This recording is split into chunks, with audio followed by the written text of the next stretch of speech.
Everyone, and welcome to Wavy News 10 Midday. I'm Katie Collette. And I'm Don Roberts. This is a big week for the future of thousands of workers in Hampton Roads. Congress has until the end of the week to decide on a budget. Without that budget, thousands of local jobs are in danger, and some local lawmakers are getting an earful about that this afternoon.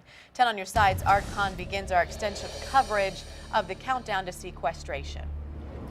Yes, good afternoon, Katie and Don. Let me begin, first of all, by telling you something that was relayed to us in the media in a press conference after the forum with voters, and that is that there seems to be a consensus among our Hampton Roads congressional delegation that, yes, in fact, sequestration is going to occur. Now, I'll have a little bit more on that in a minute. Another interesting thing, during the forum, the opening remarks, there really wasn't a whole lot of new information that came out of that. However, there was an interesting proposition by a Virginia Beach businessman who made a suggestion to Congress, to our local congressional delegation, one that he offers to the entire Congress in D.C. as to what course of action they should take following what, or preceding what may happen. Let's hear from him right now. I've given my personal salary into my business because I love my business. And you guys, I think, need to do the same things. All of the salaries of Congress and representatives, I suggest you freeze that until you have a budget and put all that money. We have to lead by example. You're exactly right. You know, not everyone can do the same within Congress, but I do believe that we ought to be giving back declining some degree of benefits each individual member. I really believe that to set an example, because we are in an extraordinary time here.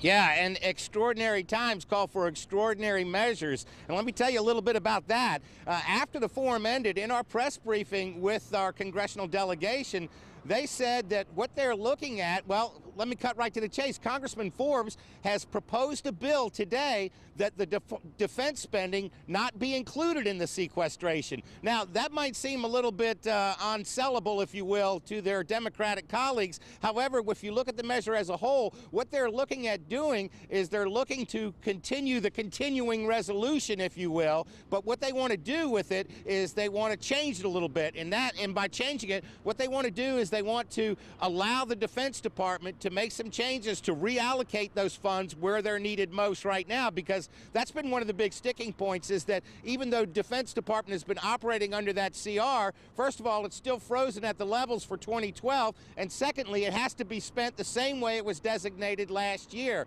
So this may be a little wiggle room for them, but at best, it's another temporary solution, because it would still leave the Defense Department without a budget. Now, I'll have more on what the congressman had to say in that press briefing coming up in our next half hour of news. Reporting live from Virginia Beach, Art Kahn, 10 on your side.